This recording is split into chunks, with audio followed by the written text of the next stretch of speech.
Nag-reader siya ng maganda.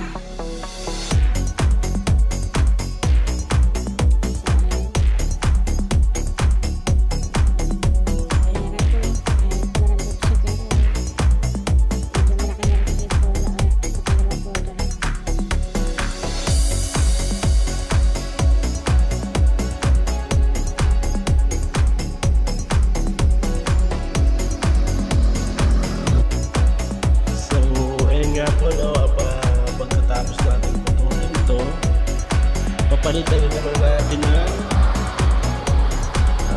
puno rin, pero hindi na siya yung siguro yung maganda yung wheeling ng puno kasi mainit talaga pag-init dito, so kailangan pa rin talaga natin ng puno, kaya kailangan natin palitan yan.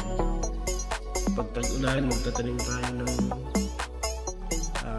puno dito. Palitin natin yung mga pinutol natin yan.